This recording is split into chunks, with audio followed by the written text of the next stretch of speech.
Do you ever feel like you're just going through the motions? Like you're wearing a mask to fit in at work, with friends, or even with your family, and the real you is buried somewhere deep inside? It's a feeling of being fragmented, of being a collection of different roles rather than one whole person. You're not alone in this. In fact, the legendary Swiss psychiatrist Carl Jung dedicated his life to understanding this exact feeling. He believed the solution wasn't to find a better mask, but to embark on a profound journey of self-discovery he called individuation. Today, we're going to explore this incredible concept, Jung's path to wholeness. We'll break down what it means to integrate all the different parts of yourself, face your hidden depths, and finally, live a truly authentic life. This isn't just abstract psychology. It's a practical guide to becoming the person you were always meant to be. So, if you've ever felt a quiet sense of being lost, or that there must be more to life than just playing a part, then this journey is for you. So what exactly is this fancy-sounding word, individuation? In simple terms, Jung described it as the lifelong process of becoming a psychologically individual. That is, an undivided, whole person. Think about your mind like an iceberg. The small tip above the water is your conscious mind, the thoughts, feelings, and memories you're aware of right now. But the vast, massive part hidden beneath the surface is your unconscious. This unconscious realm isn't just a junk drawer of forgotten memories. It's an active, dynamic world containing all the parts of you that you've suppressed, ignored, or simply never met.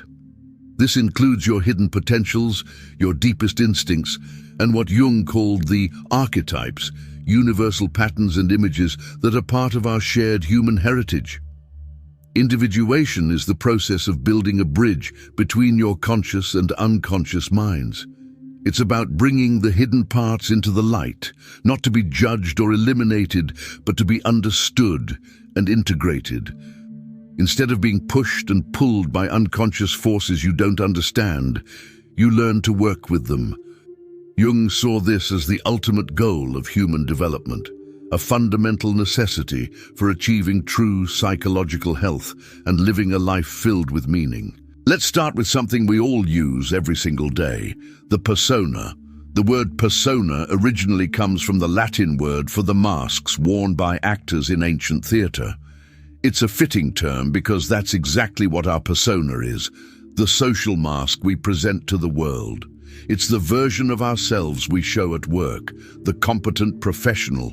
It's the face we put on at social gatherings, the friendly, outgoing person. Our persona is not inherently bad. It's a crucial tool for navigating social interactions. It helps us fit in, be polite, and function effectively in society. The problem arises when we start to believe that the mask is all we are. When we over-identify with our persona, we lose touch with our true self. We become so invested in being the good student, the perfect parent, or the successful employee that we forget about the complex, messy, and wonderful human being behind the mask. The real danger is that the more energy we pour into maintaining this flawless facade, the more we neglect the other parts of our psyche. Individuation doesn't ask you to shatter your mask and show up to work in your pajamas, screaming your deepest secrets. Instead, it invites you to recognize the mask for what it is, just one part of you, not the whole you. It's about creating a conscious relationship with your persona, so you can wear it when you need to, but also take it off and connect with what lies beneath. And what lies beneath? One of the most important and challenging parts of the unconscious is what Jung called the shadow. The shadow is the dark side of our personality. It's the repository for all the things we don't like about ourselves, the parts we're ashamed of, the impulses we deem unacceptable, and the traits we actively repress because they don't fit with our conscious self-image or our persona. This might include feelings like envy, greed, laziness, anger, or vulnerability. Because we deny these traits in ourselves, we don't just make them disappear. Jung had a brilliant insight here. What we repress, we project. We start seeing these rejected qualities everywhere in other people. That co-worker you find unbearably arrogant, they might be mirroring a hidden arrogance in you that you can't admit. That friend you judge for being too emotional? Perhaps they're expressing a vulnerability you've long suppressed in yourself. Facing the shadow is often the most difficult step in the individuation process because it requires radical honesty. It means withdrawing those projections and owning the darkness within. It's not about becoming a bad person, it's about becoming a whole person. As Jung famously wrote, "One does not become enlightened by imagining figures of light, but by making the darkness conscious." By integrating the shadow, we reclaim the immense energy we were wasting on repression and projection. We become more compassionate towards others. Because we recognize their flaws in ourselves, we become more complete. Beyond the shadow, individuation also involves another crucial balancing act, reconciling our inner opposites. Jung believed the human psyche is structured around pairs of opposites. Think about it.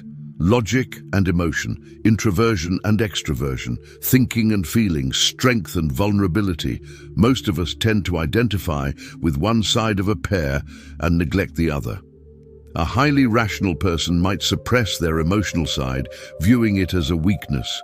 A very nurturing and empathetic person might struggle to assert their own needs and set boundaries. Jung also spoke about a fundamental pair of opposites within us all: the anima and the animus. For a man, the anima represents his inner feminine, the unconscious feminine side of his personality. For a woman, the animus is her inner masculine, the unconscious masculine side. These aren't about gender stereotypes, but about archetypal energies.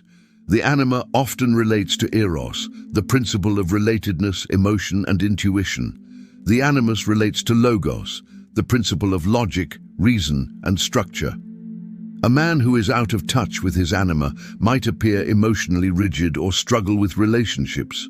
A woman who is disconnected from her animus might lack assertiveness or have trouble with logical, structured thinking. Individuation asks us to honor and integrate both of these energies. True wholeness isn't about choosing one side over the other. It's about creating a dynamic dance between them. It's about becoming a person who can be both strong and gentle, both rational and intuitive, both independent and connected. So if we integrate the persona, the shadow, and all our inner opposites, what do we find? What is the goal of this epic inner journey? According to Jung, the ultimate aim of individuation is to connect with the self, with a capital S. The self is perhaps the most important and profound archetype in Jung's entire system. It is the archetype of wholeness, the regulating center of the entire psyche. If your conscious ego is the captain of the ship, the self is the invisible, wise navigator who knows the map of the entire ocean and your true destination. The self is not the ego. The ego is our center of conscious identity, the I we think we are. The self is a much larger, transpersonal center that encompasses both the conscious and the unconscious. It is the unifying principle that brings all the disparate parts of our personality together into a meaningful whole. The journey of individuation is essentially the process of shifting our psychological center from the ego to the self.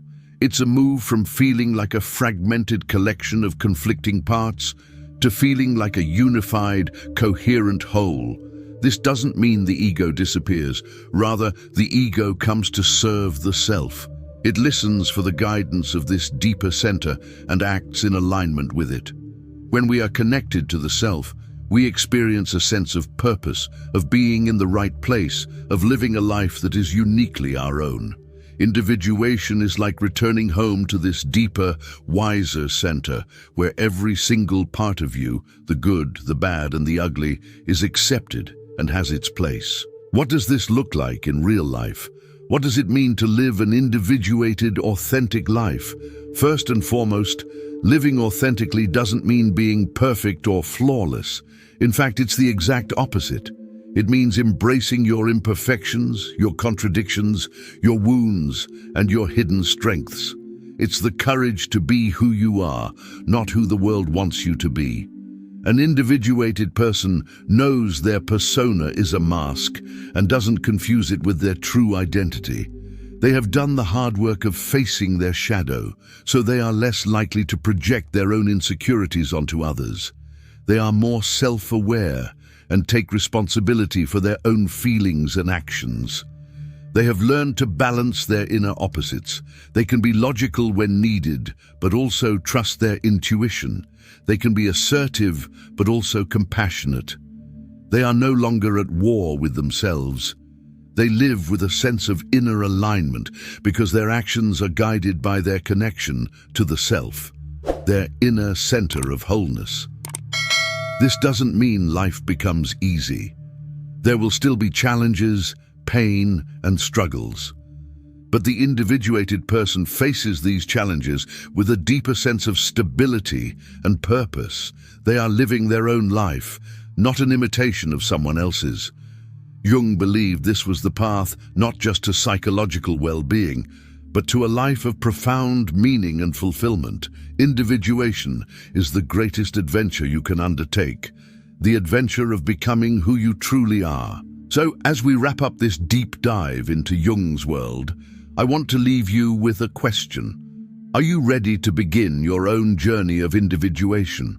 Are you willing to look beyond the mask, to turn and face what's in the shadow, and to start the process of integrating all the incredible, complex parts that make you who you are?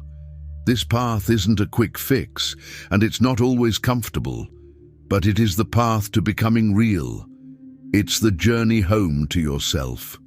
If any of this resonated with you today, I'd love to hear your thoughts in the comments below. What part of this journey feels most relevant to you right now? Thank you so much for joining me today and exploring these deep waters. If you found this valuable and want to continue exploring the mysteries of the human psyche, please consider liking this video and subscribing to the channel for more content like this. Remember, the goal isn't perfection, it's wholeness.